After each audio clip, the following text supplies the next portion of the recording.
Alright, currently we're getting 51 watts, sitting at 98%, 10:52. So fridge is on 2 degrees, getting about 50 watts. I've moved the solar panels into direct sun and we're getting a better charge.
So today's Tuesday, the 15th, and it's still on 88%.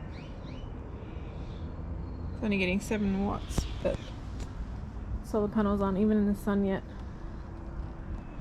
Sun's yet to come over.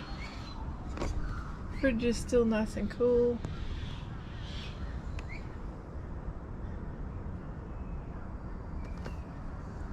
Excellent.